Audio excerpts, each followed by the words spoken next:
Hello student, कैसे हैं आप लोग और कैसे चल रही है आपकी क्लास 12 की तैयारी।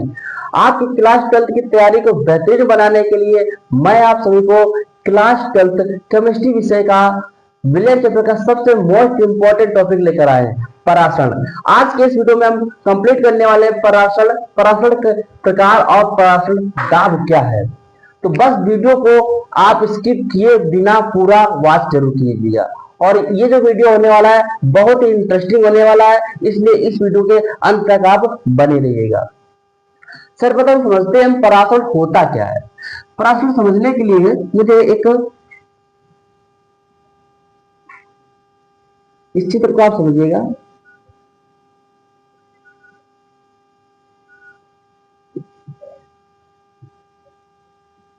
इसको कहते हैं अर्धपारगम झिल्ली। क्या कहते हैं इसको? अर्धपारगम झिल्ली।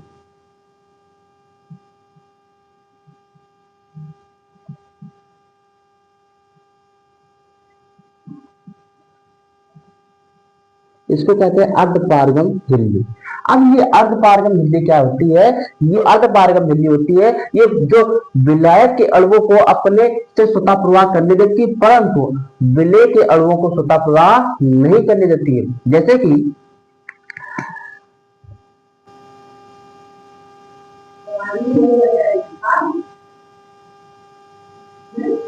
जैसे कि ये आपके पास ये ठीक है, जैसे कि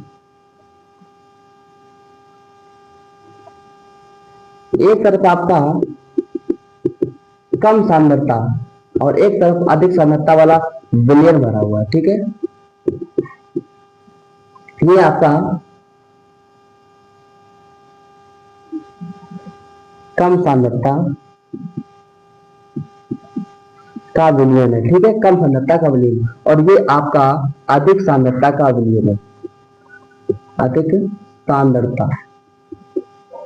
तो होगा क्या, इसमें जो विलायक के अणु है इस कम सांद्रता से अधिक सांद्रता की ओर स्वतः प्रवाह होने लगते हैं, परंतु विलेय के जो अणु है कम सांद्रता से अधिक सांद्रता की ओर स्वतः प्रवाह नहीं होंगे, क्योंकि मध्य में क्या है? अर्धपारगम झिल्ली है। और अर्धपारगम झिल्ली विलेय के अणुओं को पार नहीं होने देती है, जबकि विलायक के अणुओं को पार होने देती है। जैसे कि आपने देखा, जैसे प्याज होता है, प्याज अर्धपारगम झिल्ली होती है, वही अर्धपारगम झिल्ली कहलाती है। इसकी डिफिनेशन क्या हो जाएगी? आप विलायक विलायक के अणुओं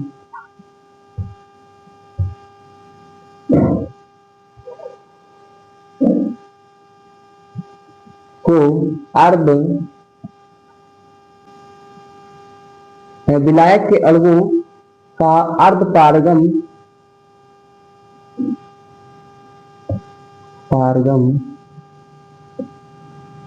झिल्ली द्वारा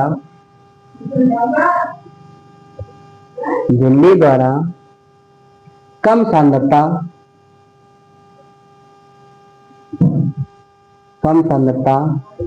वाले विलयन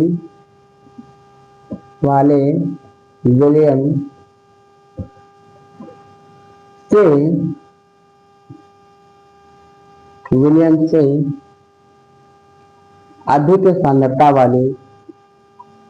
अधिक सांद्रता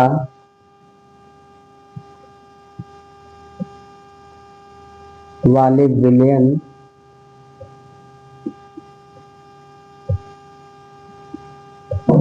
की ओर स्वतः प्रवाह होने लगते हैं।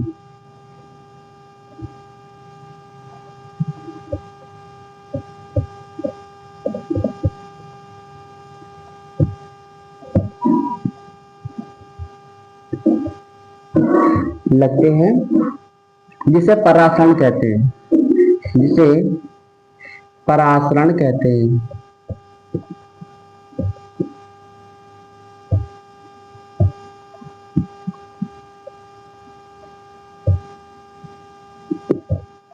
तो ये हो गया आपका परासरण। परासरण क्या होता है एक बार और समझिएगा कि एक अर्धपारगम झिल्ली है। अर्धपारगम झिल्ली दोनों तरफ जो अर्धपारगम झिल्ली है वो एक ऐसे विलयन में रखी है जिसके एक तरफ अधिक सांद्रता का विलयन है, एक तरफ कम सांद्रता का विलयन है।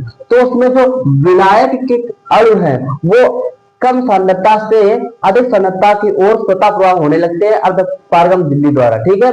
परंतु जो विलेय के अणु है वो अर्धपारगम झिल्ली से द्वारा प्रवाह नहीं करते हैं, ठीक है। तो ये हो गया आपका परासरण। अब समझ लेते हैं परासरण दाब क्या है। यहां पे लिखेंगे, हेडिंग डाल दीजिए आप भी, परासरण दाब।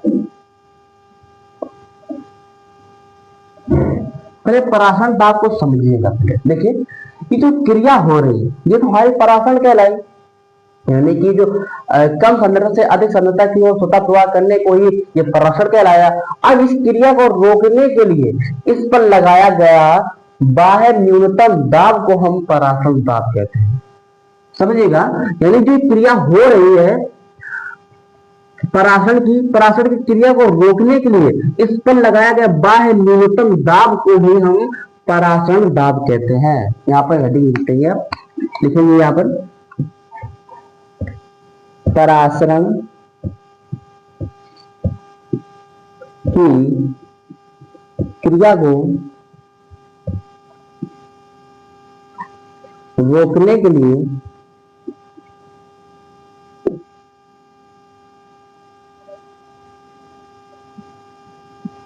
के लिए लगाया गया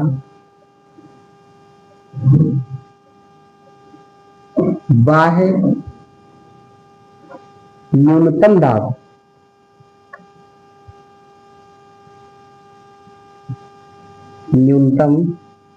दाब को परासरण दाब कहते हैं, परासरण दाब कहते हैं।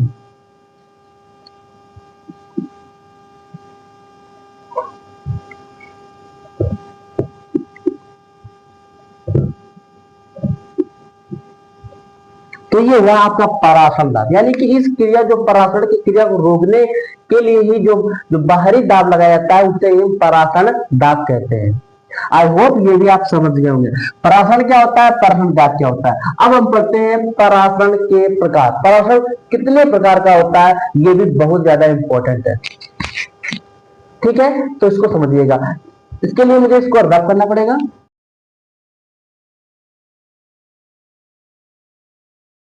देखिए परासरण के दो प्रकार होते हैं, परासरण के दो प्रकार होते हैं। कौन कौन से? पहला परासरण होता है आपका, यहाँ पे लिखना, परासरण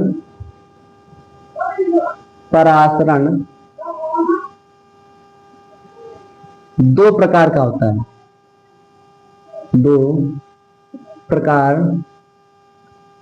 के होते हैं, ठीक है। यहाँ पे लिखिए के होते हैं। परासरण भैया दो प्रकार के होता है। पहला परासरण क्या होता है आपका, आप हेडिंग लगा सकते हैं यहां पर, अंतःपरासरण। अंतःपरासरण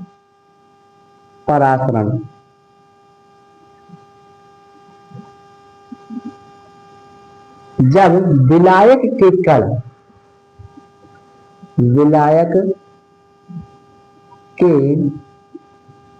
कण अर्धपारगम झिल्ली द्वारा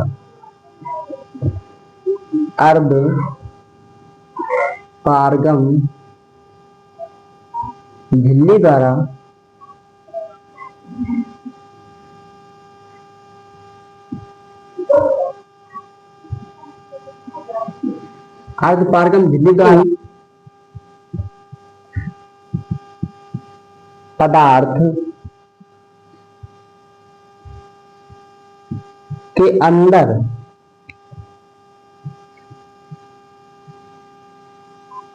जाने लगता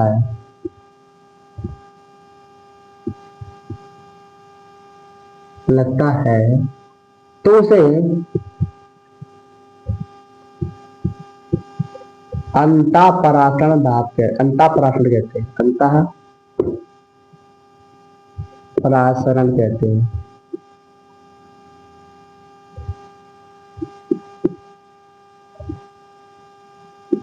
इसका मतलब क्या हुआ, जैसे कि जब विलायक के कण अर्धपारगम झिल्ली द्वारा किसी पदार्थ के अंदर रहते हैं, जस्ट लाइक आपने देखा, जैसे आपने इसकी एग्जांपल देख लीजिए, इसका एग्जांपल ये हो जाएगा। एग्जांपल क्या हो जाएगा इसका, आपने जैसे ही चने होते हैं, चने पानी में डाला आपने, तो उसमें क्या होता है, आपने जब उसको कुछ समय बाद देखते हैं तो जो पानी होता है वो अर्धपारगम झिल्ली द्वारा चने में प्रवेश हो जाता है। तो यानी कि अंतःप्रवेश अंतःपराशरण यही हुआ, यानी कि जो विलायक के कण है, अणु है, वो उस पदार्थ में सम्मिलित हो गए, उसके अंदर हो गए, तो उसे हम अंतःपराशरण कहते हैं। आई होप ये बात आप लोग समझ गए होंगे। अब हम समझते हैं दूसरा है क्या हमारा, बाह्य पराशरण का। बाह्य पराशरण,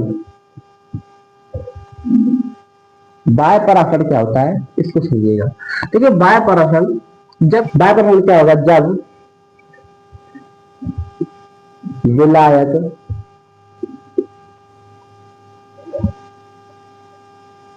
जब विलायक के कण या अणु लिख सकते हो, ठीक है,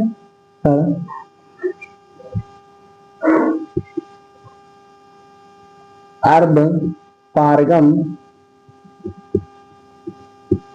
झिल्ली द्वारा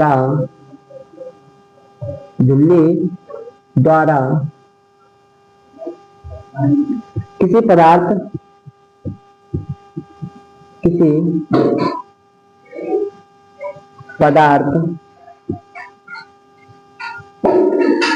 से बाहर जाने लगता है, बाहर जाने लगता है,